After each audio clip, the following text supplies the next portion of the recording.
పక్కనే ఉన్నా అన్నా, వచ్చేస్తున్నా. ఇక్కడే ఆపండి. హాయ్ అన్నా, ఎంతైందన్నా? 300 మేడం. 300? బుక్ చేసినప్పుడు 220గా చూపించింది. ట్రాఫిక్ లో వెయిట్ చేసాం కదండి, చార్జెస్ పడతాయి. ఈ మధ్య ఇలా కూడా దోచుకుంటున్నారా? ఓకే అయిపోయింది చూడండి. ఏంటి క్యాబ్ తో డిస్కషన్? ట్రాఫిక్ లో వెయిట్ చేసినందుకు కూడా ఎక్స్ట్రా ఛార్జ్ చేశాడు. అదా, మార్కెట్ లోకి క్యాబీ అని కొత్త యాప్ వచ్చింది, అది డౌన్లోడ్ చేసుకో. బుక్ చేసినప్పుడు ఎంత అమౌంట్ చూపించిందో డ్రాప్ లొకేషన్ కూడా అదే అమౌంట్ చూపిస్తుంది, ఎంత ట్రాఫిక్ ఉన్నా సరే.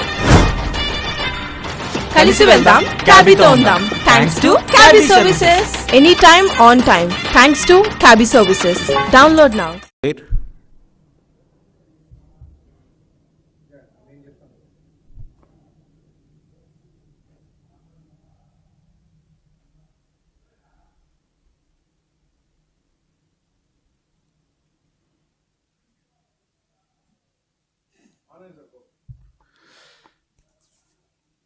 నమస్కారం. ముస్లిం సోదరులకు అస్సలాము అలైకుం. ఎలక్షన్ అయిపోయిన తర్వాత పిన్నెల్లి రామకృష్ణారెడ్డి ఉదంతం జరిగినప్పుడు నేను ఇదే వేదిక నుంచి మాట్లాడి ఖచ్చితంగా కూటమి, తెలుగుదేశం, జనసేన, బీజేపీ కూటమి 140-150 సీట్లతో అధికారంలోకి రాబోతా ఉంది. ఉద్యోగస్తులారా, జూన్ 4వ తేదీ ఈ కౌంటింగ్ ప్రక్రియలో మీరు ఎటువంటి ఒత్తిడికి లోను కావద్దు. 4 తర్వాత మీ మీద ఎటువంటి అనవసరమైన ఒత్తిడి మీ మీద ఉండదు అని కూడా నేను తేటతెల్లంగా చెప్పడం జరిగింది. మాకప్పుడు కనపడతా ఉండింది, it was writing on the wall. ప్రజానాడి మాలాంటి వాళ్ళకు తెలిసింది. కానీ సజ్జల రామకృష్ణారెడ్డి గారు 3వ తేదీ చెప్పి రైటింగ్ ఆన్ ద వాల్, మాకు ప్రజా తీర్పు మా వైపే ఉండబోతామని మనం చూసాం.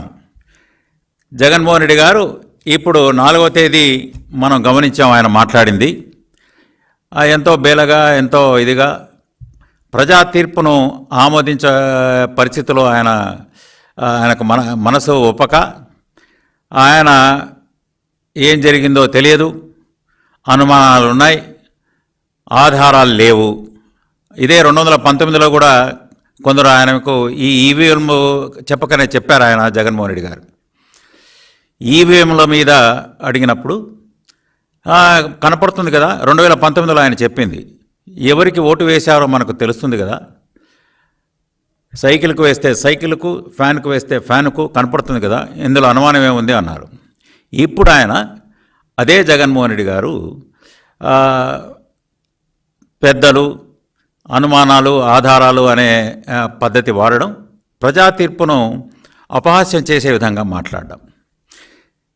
అయ్యా, మీరు 17 లక్షల శాంపుల్స్ తీశానన్నారు, మీకు ప్రజానాడి ఎలా తెలుస్తుంది? ఐప్యాక్లతో, తర్వాత ఆరా మస్తాన్ లాంటి వాళ్ళ సర్వేలతో మీరు చేస్తే మీకు ఎలా ప్రజానాడి ఎలా తెలుస్తుంది? తర్వాత ఈవీఎంల మీద అనుమానం వ్యక్తం చేశారు. అది మనం చూస్తే ఈసారి నేషనల్ లెవెల్లో ఈ ఆరా మస్తాన్ లాగానే చాలామంది బీజేపీకి స్పష్టమైన 300 అని ఒకరు, 350 అని ఒకరు, 400 అని ఒకరు చెప్పారు. కానీ 240 బీజేపీకి రావడం, మ్యాజిక్ ఫిగర్ 273 కంటే వాళ్ళకు తక్కువ రావడం కూడా మనం చూసాం. అది రామ మందిరం ఉన్న చోట ఫైజాబాద్ కాన్స్టిట్యున్సీలోనే బీజేపీ ఓడిపోవడం మనం చూసాం. సీతాపూర్ అనే పక్కనే సీతమ్మవారి సన్నిధానంలో కూడా ఆ కాన్స్టిట్యున్సీ పార్లమెంట్లో ఓడిపోవడం మనం చూసాం. కాబట్టి ఇది స్పష్టంగా ఇది ఈవీఎంలు మీద ప్రజలకు కూడా ఎటువంటి అనుమానాలు కానీ లేవు. మీకు ఉండొచ్చు కాక 17 లక్షల శాంపుల్స్ ఇక ఐప్యాక్ వాళ్ళు, ఆరా మస్తాన్ లాంటి వాళ్ళు తీస్తే మీకు అనుమానాలు రావచ్చు. కానీ నేను ఒక సర్వే చూశాను, కేకే అనే ఒక ఆయన క్లియర్గా ఒక విశ్లేషణతో సహా, మీరు దయచేసి జగన్మోహన్ రెడ్డి గారు వాళ్ళ టీము ఎవరైతే చుట్టూ ఉన్నారో అది చాలా చక్కగా, ఆయన కేకే ఎవరో నాకు కూడా తెలియదు, కానీ ఆయన కేవలం మీకు 14 సీట్ల కంటే నేను ఎక్కువ ఇవ్వడానికి తయారుగా లేను వైఎస్ఆర్ కాంగ్రెస్ పార్టీకి అని స్పష్టంగా చెప్పాడు. ఆయన ఆ విశ్లేషణలో ఆయన చెప్పాడు, జగన్మోహన్ రెడ్డి గారు ఎప్పుడు తన ఆఫీసులోనే కూర్చోవడం, ఆఫీసుకే పరిమితం కావడం, ఒక తర్వాత ఒక కాన్స్టిట్యుయెన్సీ వదిలేయండి, ఒక జిల్లాలో కూడా ఉండకపోవడం, జిల్లా టూర్లు చేయకపోవడం, జిల్లాలో పోయి పరిస్థితులు తెలుసుకోకపోవడం, ఇక ఎవరిని ప్రజాప్రతినిధులు కలవకపోవడం, ఇలాంటి కారణాలు ఎన్నో చెప్పుకుంటూ వచ్చి ఖచ్చితంగా ఏదైతే ఈయన తోడేళ్ళు అవి ఇవి అన్నారు, దాన్ని ప్రజలు తోడేళ్ళు కాదు వీళ్ళు శ్రీకృష్ణార్జునులు అని వాళ్ళను ఆశీర్వదించి కూర్చోబెట్టారు. ఇప్పుడు ఈయన ఇంకా అసలు నిన్ననే మంచి మంచి ఏవైతే వాగ్దానాలు చేశారో చంద్రబాబు నాయుడు గారు, అది మెగా డిఎస్సి కానివ్వండి, మిగతా టైటిలింగ్ యాక్ట్ రద్దు చేయడం గురించి కానివ్వండి, తర్వాత ఇవన్నీ ఆయన సంతకాలు చేస్తే ఇది ఆయనకప్పుడే ఒక శిశుపాలుడి పాలన అనే విధంగా ఆయన మాట్లాడడం, ఇది ప్రజా తీర్పును అపహాస్యం చేస్తూ మాట్లాడడం అది తగదు. మనం చూస్తాం ఒరిస్సాలో ఏ విధంగా నవీన్ పట్నాయక్ గారు వచ్చి ఆయన పంచుకోవడం స్టేజ్, ఇప్పుడు కొత్త ప్రభుత్వంతో ఇలాంటి సాంప్రదాయం రావాలి. జగన్మోహన్ రెడ్డి గారు ఎవరు శిశుపాలుడు ప్రజలు తేల్చేశారు కదా, శిశుపాలుడు మీరు కాబట్టి మిమ్మల్ని ప్రతిపక్ష హోదా కూడా మీకు దక్కనివ్వకుండా ఆయనకు చేశారు. ఇదిగో వీళ్ళు ఎవరినైతే మీరు అది ఇది కౌరవులు అది ఇది అన్నారు, వాళ్ళు శ్రీకృష్ణార్జునులు ఆయన పాండవ సైన్యం. ఇది చంద్రబాబు నాయుడు, పవన్ కళ్యాణ్లు ముఖ్యమంత్రి ఉప ముఖ్యమంత్రి హోదాలో ప్రజలు కూర్చోబెట్టారు. ఈ తీర్పును మీరు గౌరవించాలి. అంతేగాని ఇంకా ఈవీఎంల మీద చర్చ జరగాలి, తర్వాత ప్రజా తీర్పును ఏమైందో తెలియదు అని ఒకవైపు చెప్తూనే పర్వాలేదు మనకు 40% ఓట్లు వచ్చినాయి అని మళ్ళీ పరస్పర వైరుధ్యమైన ప్రకటనలు ఆయన చేయడం మనం చూస్తున్నాం. సరే, అది కొంచెం బ్యాలెన్స్ తప్పిపోయినట్టు ఖచ్చితంగా కనపడతా ఉంది. ఏది ఏమైనా మీరు ఒకటైతే వాస్తవం, ఇప్పటికీ జగన్మోహన్ రెడ్డి గారు తమ ఎంపీలతో మాట్లాడుతూ మళ్ళీ అది వన్ వే ట్రాఫిక్గానే నడుస్తూ ఉంది, ఒక మోనోలాగ్. ఆయన ఎందుకు ఓడిపోయాం ఆ రివ్యూ తీసుకొని, అంటే అంతకుముందు లేదు కాన్స్టిట్యుయెన్సీ రివ్యూస్ కానీ, స్పందన కానీ, లేకపోతే ఫీడ్బ్యాక్ తీసుకోవడం కానీ ఆఫీసర్లతో కానీ, అది చీఫ్ సెక్రటరీ దగ్గర నుంచి అది ఎప్పుడు లేదు. ఇప్పుడు కూడా ఓడిపోయిన తర్వాత పెద్దలు అనుమానాలు ఇవి చెప్పడం తప్ప అసలు మనం ఎందుకు ఓడిపోయాం, కారణాలు ఏమిటి, ఇంకా మనకు ప్రజలకు నేను అది చేశాను ఇది చేశాను బటన్లు నొక్కాను అని చెప్పడం తప్పితే లేదు నేను మంచి చక్కటి పరిపాలన అందించానా లేదా, ప్రజలు మన నుంచి ఏమి కోరుకున్నారు, ప్రజా నాడిని మనం ఎందుకు మాలాంటి వాళ్ళకి కనపడింది మీకు ఎందుకు కనపడలేదు అంటే ఆ అధికారపు పొరలు మీకు కమ్ముకొని పోయి అధికారమే పరమావధిగా మీరు ప్రవర్తించారు కాబట్టే కనపడలేదు. అసలు మీరు ఫీడ్బ్యాక్ అనేది తీసుకోకుండా ఎప్పుడు ఎమ్మెల్సీతో మాట్లాడడం చూసాం, కొందరు ఎంపీలతో మాట్లాడడం కూడా చూసాం. మనకు 11+4 మనం 11 మంది రాజ్యసభలో ఉన్నాం, 4 మేము లోక్సభలో మా వాళ్ళు ఉన్నారు, 15 మంది మేమున్నాం, వాళ్ళు 16 మందే ఉన్నారు. కాబట్టి ఇప్పుడు ప్రత్యేక హోదా జగన్మోహన్ రెడ్డి గారు చెప్పడం చాలా విచిత్రంగా ఉంది. ప్రత్యేక హోదా తేలేకపోతే ఆయనను ప్రజలు క్షమించరు అన్నట్టుగా. అయ్యా ఇప్పుడు 11 మంది మీరున్నారు, అప్పుడు కూడా సుమారు 22 మంది ఉన్నారు ఎంపీలు. ప్రత్యేక హోదా అంటే అప్పుడేమన్నారు ఆయన, లేదు వాళ్లకు సంఖ్యాబలం ఉంది అన్నారు. పోనీ రాజ్యసభలో సంఖ్యాబలం లేనప్పుడు సిఏ లాంటి చట్టాలు, ముస్లిం వ్యతిరేక చట్టాలు, తర్వాత మన వ్యవసాయదారుల వ్యతిరేక చట్టాలకు అన్నిటికీ మీరు వైఎస్ఆర్సీపీ వాళ్లకు కేంద్రంలో సహకారం అందించింది. ప్రత్యేక హోదా ఇవ్వకపోతే మేము మీకు సహకారం అందించము అని చెప్పిన దాఖలాలు లేవు కదా. ఇప్పుడొచ్చి ఏదో ప్రజలు ఈ ప్రత్యేక హోదా అని చెప్తే ఇది మంచి పాయింట్ దొరుకుతుంది, మనం ఇరుకున పెట్టొచ్చేమో అనే ఇది తప్ప, ఇదే సిద్ధాంతం మీకు ఇంకా ఎక్కువ మంది ఎంపీలు ఉన్నారు, అప్పుడు లోక్సభలో ఉన్నారు, రాజ్యసభలో ఉన్నారు. కాబట్టి ఇటువంటివి కాకుండా ఒక ఆత్మ విమర్శ చేసుకొని అందరినీ కలుపుకొని ఒక ఇదిగా వస్తే బాగుండేది. ఇప్పుడు అంటున్నారు ఆయన, I will be the voice of the voiceless people, నేను గొంతుక లేని వాళ్ళ గొంతుకనవుతా అన్నాడు ఆయన 4వ తేదీ. అయ్యా 5 ఏళ్ళు మీకు అధికారం ఇచ్చారు. అదే ఆ సర్వేలో కూడా చాలామంది కొన్ని సర్వేలు మంచి సర్వేలు చూసాం ఇందాక అన్నట్టు, గొంతుకు లేని వాళ్ళ గొంతుకునైత మీరు ఇప్పుడు అంటున్నారు. కానీ నా ఎస్సీ, నా ఎస్టీ, నా బీసీ, నా మైనారిటీ అంతకుముందు కూడా నేను 2-3 సార్లు చెప్పాను.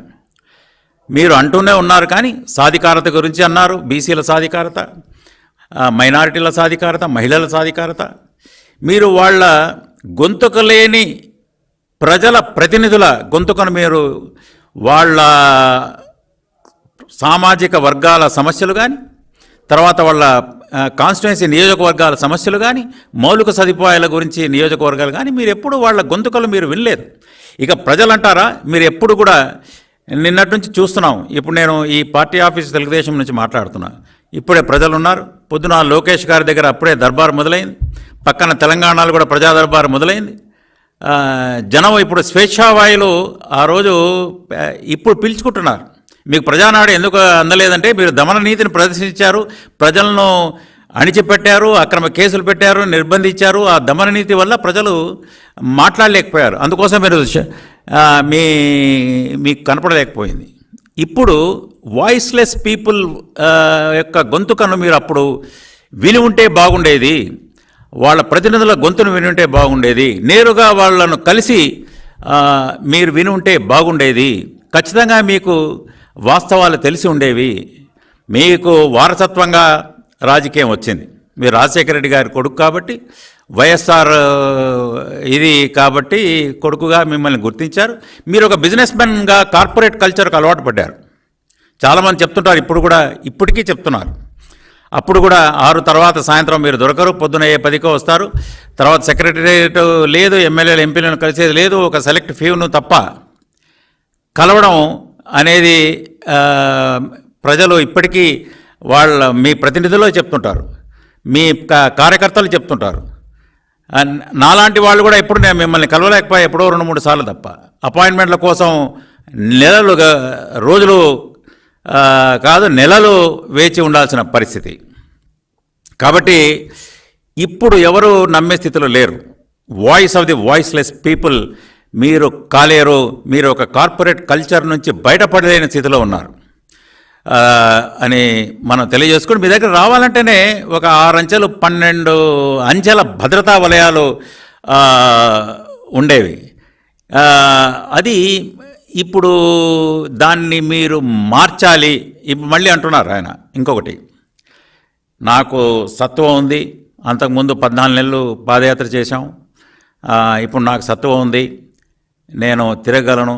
కళ్ళు మూసుకొని తెరిస్తేనే 5 ఏళ్ళు అయిపోతుంది. ఎందుకు కాదు, ఏదైనా కష్టపడితే కదా 5 ఏళ్ళు ఎట్లా పోతాయో తెలిసేది.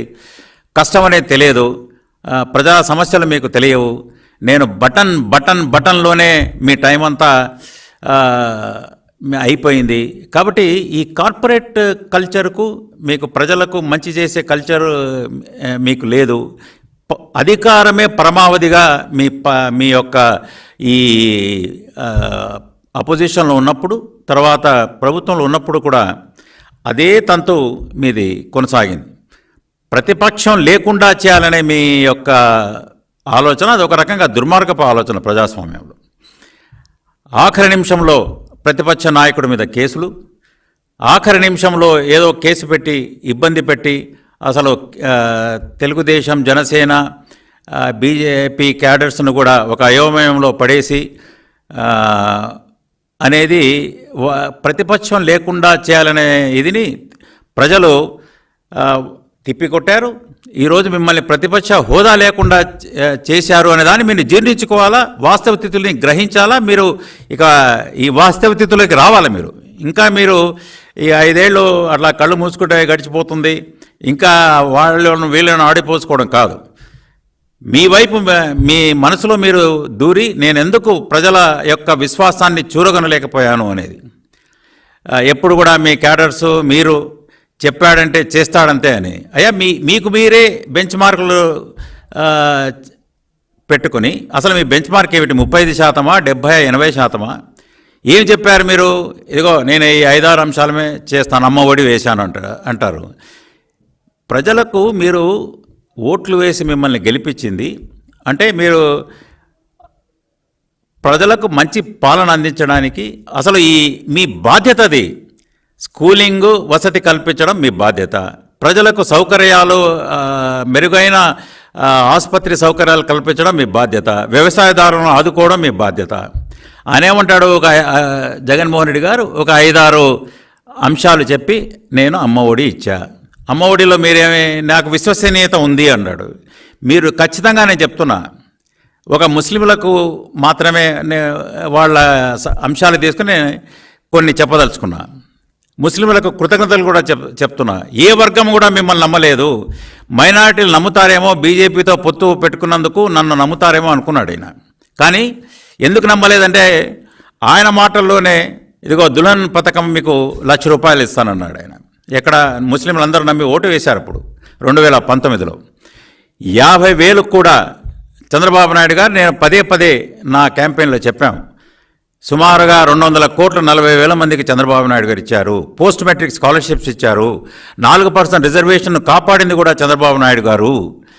తర్వాత విదేశీ విద్యను సుమారుగా 600 మంది విద్యార్థులను పంపింది కూడా చంద్రబాబు నాయుడు గారు. ఈయన 36 మందిని కూడా ఇప్పటి వరకు పంపలేకపోయాడు. 10వ తరగతి దుల్హన్ పథకానికి ఇచ్చి మాట తప్పాడు.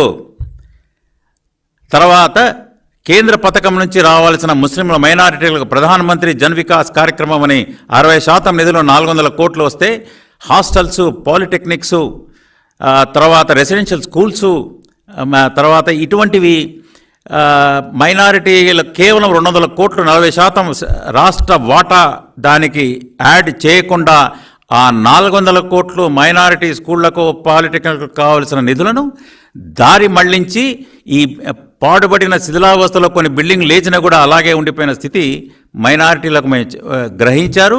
ఆ ప్రధానమంత్రి జన్ వికాస్ కార్యక్రమం కింద ఉన్న 400 కోట్లు దారి మళ్ళాయి.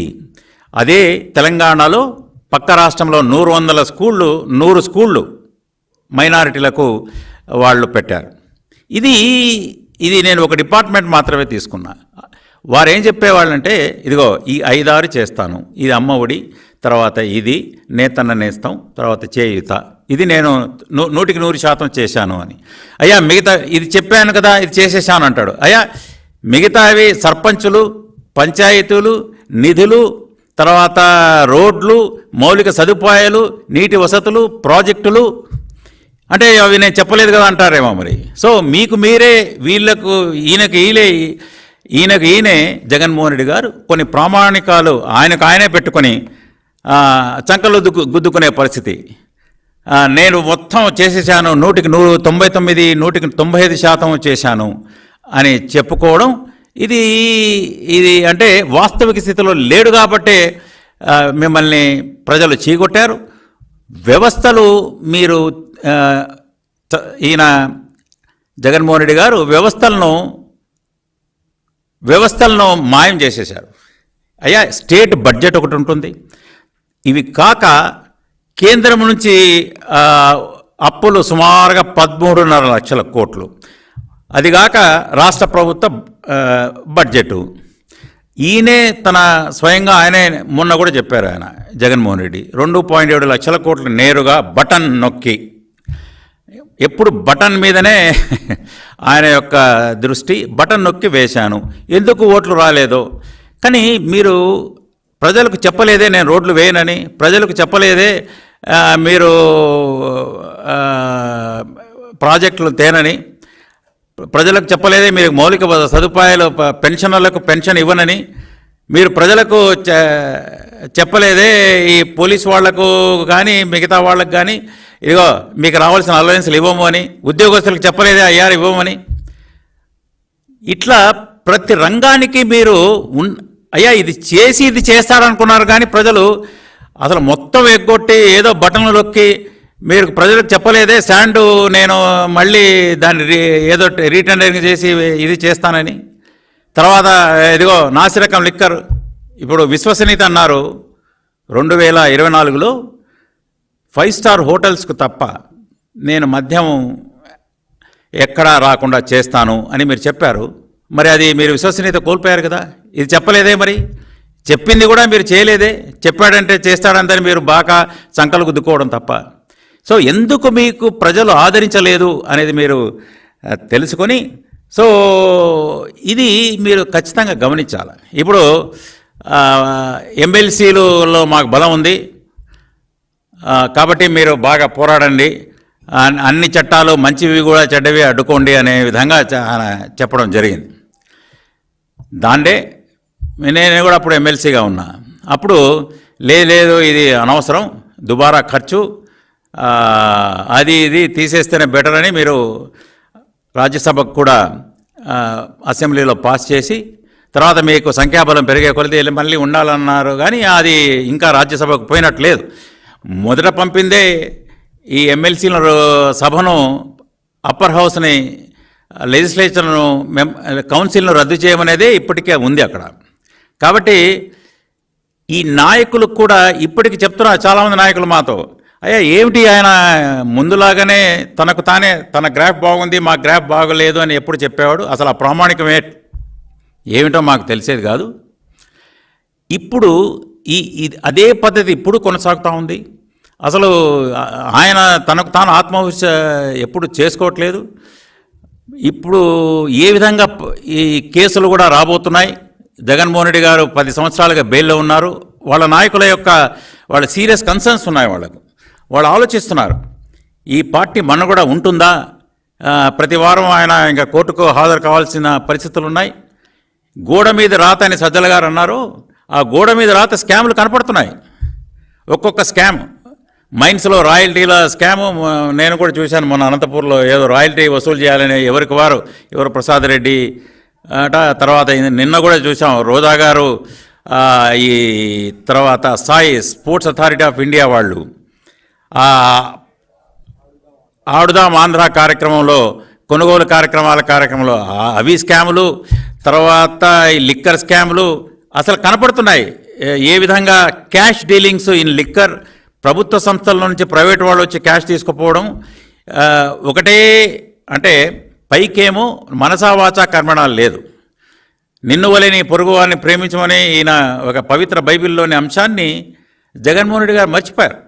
ఆయన మనం చూసాం ఏ విధంగా ఆ సీను అనే కుర్రాడు, లేదు మీ అభిమానియే మిమ్మల్ని మీకు ఇంకా ప్రాబల్యం పెరగాలనే లైట్గా కూర్చాడయ్యా అంటే 5 సంవత్సరాలు ఈయన ఫిర్యాదుదారుగా ఉండి కోర్టుకు పోని పరిస్థితి మనం చూసాం. వాళ్ళ అమ్మ పాపం దీనురాలైన తల్లి ప్రతి గడపకు ప్రతి చోటికి పోయి ఆమె అడిగింది, నా కొడుకు బెయిల్ ఇప్పించండి అని. మర్డర్ కేసులో ఉన్నవాళ్ళు 3 సంవత్సరాలకు బెయిల్లో వచ్చారు, 3 నెలల బెయిల్లో వస్తారు. ఈయన 5 సంవత్సరాలు కూడా పాపం మొన్న వచ్చాడు కుర్రాడు. ఎవరో కొందరు స్వచ్ఛందంగా సహాయం చేసి పాపం ఆయన బయటికి రావడం జరిగింది. డాక్టర్ సుధాకర్ మనం చూసాం. సరే, ముస్లిమ్స్లో మనం చూసాం ఎంతోమంది. తోట చంద్రయ్య పాపం ఆయన చనిపోయడం, జై జగన్ అంటే లేదు జై చంద్రబాబు నాయుడు గారని అంటూ చనిపోయాడు ఆయన. తర్వాత ఎంతోమంది ముస్లిం కుటుంబాలను పల్నాడులో ఓటు వేయలేదని ఇప్పటికీ వాళ్ళు అంటున్నారు, దొంగ అన్నట్లుగా. ఇప్పటికీ ఎలక్షన్లు అయిన తర్వాత కూడా మర్డర్లు, తెలుగుదేశం కార్యకర్తలను వైసీపీ గూండాలు మర్డర్లు చేస్తున్నారు. ఇది అంటూ దొంగ అన్నట్లుగా వీళ్ళు వ్యవహారం ఇలా ఉంది. ప్రజలు చాలామంది, నేను ఇక్కడ కూడా విజయవాడలో అవి అయ్యా ఈ ప్రభుత్వం వస్తే ఇంకా మేము ఇక్కడ ఉండలేని పరిస్థితి, మేము ఊళ్ళు వదలాల్సిన పరిస్థితి వస్తుంది అనేది. ఈ నిర్బంధ వాతావరణం నుంచి ఏ విధంగా బయటపడాలి అనే విధంగా ఈసారి ఎందుకు వాళ్ళకి ప్రధానాడి కొందరికి అందలేదని మాలాంటి వాళ్ళకి అందింది, కానీ వీళ్ళకి ఎందుకు అందలేదంటే, లేదబ్బా తెలుగుదేశానికి ఓటు వేసిన వాళ్ళు కూడా మేము వైఎస్ఆర్సీపీకి భయపడి, ఎక్కడ వాళ్లకు దాడులు జరుగుతాయని భయపడి కొందరు బయటికి చెప్పుకోలేని పరిస్థితి. చెప్పాల్సిన వాళ్ళకి వాళ్ళు చెప్పారు, ఒక నిశ్శబ్ద విప్లవమో ఏదో అని చెప్పారు. కానీ ఎప్పుడు కూడా చాలామంది మహిళలు అనుకుంటున్నారు అంగన్వాడీలను ఇక్కడే వాళ్లకు ఎస్మా ప్రయోగించి వాళ్లను దమనకాండ, పెన్షనర్లు ఫస్ట్కు పెన్షన్ రాని పరిస్థితి, తర్వాత వాళ్ళ జీపీఎఫ్లు తినేసిన పరిస్థితి, జీపీఎఫ్లు దారి మళ్లించిన పరిస్థితి, టీచర్లను అంటే టీచర్ వ్యవస్థ బాగుంటే విద్యార్థుల భవితవ్యం బాగుంటుంది అనేది కనీస అవగాహన లేని ఈ పాత ప్రభుత్వం ఎలా ఉండిందంటే టీచర్లను ఏ విధంగానైనా ఇబ్బంది పెట్టాలా, ఎందుకంటే వాళ్ళ యొక్క పెన్షన్ పథకాన్ని గురించి, తర్వాత ఐఆర్ని గురించి, డిఏల గురించి అడిగారు. అడిగినందుకు ఎప్పుడో ధర్నా చేసినందుకు ఏ విధంగానైనా వాళ్ళని వేధించాలి, వాళ్ళని ఎలక్షన్ విధుల నుంచి కూడా తప్పించాలి, తర్వాత వాళ్ళని ఎట్టి పరిస్థితుల్లో అణిచివేయాలని ఒక ప్రత్యేక అధికారిని ప్రవీణ్ ప్రకాష్ లాంటి వాళ్ళని తెప్పించి సెంట్రలైజ్డ్ ప్రొక్యూర్మెంట్, ఈ టేబుల్స్, సిమెంట్ అవి తెప్పించి ముందు ఇంజనీర్లు కడితే టీచర్లు సూపర్వైజ్ చేసేవారు. ఇప్పుడు టీచర్ల చేత బిల్డింగ్లు కట్టించి ఇంజనీర్లు సూపర్వైజ్ చేసే పరిస్థితి తెచ్చి వాళ్ళకి యాప్లు ఇచ్చి 3-4 గంటలు బిజీగా పెట్టడం, అనవసరమైన బైజూస్ లాంటి పథకాలు తెచ్చి స్కామ్లు కనపడుతున్నాయి. బైజూస్లో, తర్వాత ఈ సెంట్రలైజ్డ్ ప్రొక్యూర్మెంట్లో, తర్వాత ట్యాబ్స్లో స్కామ్స్ కనపడుతున్నాయి. మీరు చెప్పేదేమో విద్యార్థుల పేరు, చేసేదేమో టీచర్లను అణిచివేత. కానిస్టేబుల్ వ్యవస్థ బాగుంటేనే, పోలీస్ వ్యవస్థ బాగుంటేనే, వాళ్ళకు రావాల్సిన అలవెన్సెస్ ఇస్తేనే శాంతి భద్రతలు బాగుంటాయనే కనీస అవగాహన లేని గత ప్రభుత్వం జగన్మోహన్ రెడ్డి గారి ప్రభుత్వం. కాబట్టి వ్యవస్థలు మటుమాయం, డిపార్ట్మెంట్లు అసలు లేని పరిస్థితి. మైనార్టీ డిపార్ట్మెంటే నేను చెప్తున్నాను. కార్పొరేషన్లు, మైనార్టీ ఫైనాన్స్ కార్పొరేషన్ లేదు, తర్వాత ఉర్దూ అకాడమీ లేదు, క్రిస్టియన్ కార్పొరేషన్ లేదు, మీకు వక్ఫ్ డిపార్ట్మెంట్ లేదు. కార్పొరేషన్ల నిధులు, తర్వాత డిపార్ట్మెంట్ల నిధులు, డిపార్ట్మెంట్ల బడ్జెట్లు, సప్లాన్ నిధులు, ఇవన్నీ దారి మళ్లించి కేవలం బటన్ అనే విధిగా చెప్పి, తర్వాత స్టేట్ గవర్నమెంట్ యొక్క బడ్జెట్ నిధులు, సెంట్రల్ గవర్నమెంట్ నుంచి తీసుకున్న అప్పులు, ఇవన్నీ కేవలం 2.74 లక్షల కోట్లే ప్రజలకు అందితే ఇంకా 10-12 లక్షల కోట్లు అప్పు తెచ్చినవి స్టేట్ బడ్జెట్వి ఎక్కడికి వెళ్ళాయి అనేది ఈ ప్రభుత్వం, చంద్రబాబు నాయుడు గారి ప్రభుత్వం ఖచ్చితంగా దీని మీద దృష్టి పెట్టాలి. మిమ్మల్ని ఏ వర్గం నమ్మలేదు, ఇప్పుడు క్లియర్గా తెలిసిపోతూ ఉంది. మహిళలు నమ్మలేదు, తర్వాత బీసీ వర్గాలు నమ్మలేదు. పేరుకు మాత్రమే మీరు సాధికారత, లేకపోతే సామాజిక న్యాయం, పెత్తందారులు, వేరే వాళ్ళను తోడేళ్ళు అనడం. కానీ పెత్తందారులు ఉన్నదే ఇప్పుడు మళ్ళీ తిరిగి అదే పెత్తందారులు మీ చుట్టూ ఉన్నారు. అది పార్లమెంట్లో కూడా వాళ్ళే ఉన్నారు మీ చుట్టూ. మళ్ళీ అదే అదృష్టం కొద్దీ ఆయన ధనంజయ రెడ్డి ఇప్పుడు చెప్తున్నారు వాళ్ళు, జక్కంపూడి రాజా గారు కానివ్వండి, ఈవెన్ ఆయన మన ఎవరు కేతిరెడ్డి వెంకటరామరెడ్డి గారు కానివ్వండి, మిగతా వాళ్ళు కూడా అంటున్నారు ఏ విధంగా గంటలు ఒక ప్రజాప్రతినిధులను ప్రజా సమస్యల కోసం వెళ్ళినా కూడా మమ్మల్ని నిలబెట్టించే వాళ్ళు అని కూడా ఇప్పుడు చెప్తున్నారు. మళ్ళీ తిరిగి అదే తంతు, ఒకటే వన్ వే ట్రాఫిక్, మళ్ళీ అదే మాట్లాడుతూ ఇంకా నాకు అర్థం కాలేదు, ఇంకా ఎందుకు మనకు దేవుడి దయ, ప్రజల ఆశీర్వాదం ఉండాలి కదా అని ఆయన, మీకు దేవుడి దయ లేదు, ప్రజల ఆశీర్వాదం లేదు అని స్పష్టంగా అర్థమైంది. ప్రజల ఆశీర్వాదం ఎందుకు లేదు అంటే, ఇదిగో మీరు నాసిరక మద్యం ఇచ్చారు, తాగి కుటుంబాలు రోడ్డున పడ్డాయి, తర్వాత ఇసుక ఎప్పుడు కావాలనో ఇవ్వలేకపోయారు, గృహ నిర్మాణం చేస్తూ ఉన్నారు, గృహాలు ఆప్షన్ 1, 2, 3 ఏది మీరు కట్టుకోండి, లేదా మీరు కట్టుకుంటారా, మేము కట్టాలనా అని అలా పట్టాల దగ్గర నుంచి స్కాములు చేసిన మీ గత ప్రభుత్వాన్ని ప్రజలు క్షమించలేదు. అన్నిటికంటే ఈ నిర్బంధ వాతావరణం ఒకటి మీరు తెచ్చి ప్రజలను మాట్లాడితే వాళ్ళకు వ్యతిరేకంగా కేసులు పెడితే ఇప్పుడు స్వేచ్ఛావాయువులు పీల్చుకుంటున్నారు. ఇది రాబోయే రోజుల్లో ఈ మంచి ప్రభుత్వం కొలువు తీరింది. మీరు ఎవరు శిశుపాలుడో ప్రజలు తేల్చేశారు. శిశుపాలుని ప్రతిపక్ష హోదా లేకుండా చేసేశారు. ఎవరిని మీరు అప్రతిష్ట పాలు చేయాలనుకున్నారో, ప్రతిపక్షంలో కూడా దాన్ని మటమాయం చేయాలనుకున్నారో వారిని శ్రీకృష్ణుడు ముఖ్యమంత్రిగా, లేకపోతే ఒక అర్జునుడు ఉప ముఖ్యమంత్రిగా ఇప్పుడు ప్రజలు వాళ్లను, నేను అర్జునుడు అంటే మిమ్మల్ని నమ్మలేదు, మిమ్మల్ని ఇంట్లో కూర్చోబెట్టారు, ఇప్పుడు ముఖ్యమంత్రి ఉప ముఖ్యమంత్రిగా కూర్చోబెట్టారు. ఇది మీరు గమనించాలి. కాబట్టి ఇప్పుడు వైసీపీ కార్యకర్తలే నాకు ఓపిక ఉంది, రేపు కళ్ళు మూస్తే కళ్ళు తెరిస్తే 5 ఏళ్ళు అయిపోతాయి, నేను మళ్ళీ తిరుగుతా ప్రజల్లో, మీరు తిరుగుతారు. కానీ నాకు అనుమానం ఈ పార్టీ ఇక మనుగడ కష్టం అని వాళ్లే చెప్తున్నారు. మీరు కేసుల్లో బిజీ అయిపోతారు, పాత కేసులు ఉన్నాయి, ఇక రాబోయే కొత్త కేసులు వస్తాయి. కాబట్టి దీని నుంచి నాకు తెలిసి చాలా ఈ స్కాములు ఇన్ని అసలు ఆధారాలు పైకే రైటింగ్ ఆన్ ద వాల్ లాగా ఆధారాలు కనపడుతున్నాయి ఈ స్కాములవి. కాబట్టి ఈ కేసులను తప్పించుకోవడం, తర్వాత ఇది బతికి బట్ట కట్టడం నాకు తెలిసి చాలా కష్టం. అది నేను చెప్పడం కాదు, వాళ్ళ నాయకులే చెప్తున్నారు. రేపు పొద్దున అసలు ఈ పార్టీ ఏ విధంగా మనుగడ సాగిస్తుంది, ఇటువంటి మానసిక తీరు ఉన్న నాయకుడు, అంటే ఒక కార్పొరేట్ కల్చర్ను పాలిటిక్స్లో ప్రజలతో అవినాభావ సంబంధం లేకుండా ప్రజలకు దూరంగా ఉండి ఏదో ఒక న్యూక్లియర్ అస్త్రం ప్రయోగించినట్టు నార్త్ కొరియన్ ప్రెసిడెంట్ ఇతను ఒక బటన్ నొక్కితే ఏదో పడిపోతున్నాయనే ఇది ఫీలింగ్లో ఉండి తన ఇల్లు దాటని నాయకుడిని ఏ విధంగా ప్రజలు హర్షిస్తారనేది వాళ్ళ క్యాడర్లో వాళ్ళ నాయకుల్లో ఉంది. ఇది ఖచ్చితంగా రాబోయే రోజుల్లో ఈ పార్టీ మనుగడ కష్టం. ఇప్పటికైనా మంచి సాంప్రదాయం ఆయన జగన్మోహన్ రెడ్డి గారు నేర్చుకుని, అసలే ప్రతిపక్ష హోదా లేదు కానీ మీరు అన్నీ కోల్పోయారు, ఇక మంచి మంచి నాయకులను కోల్పోయారు, మంచి వాళ్ళని కోల్పోయారు.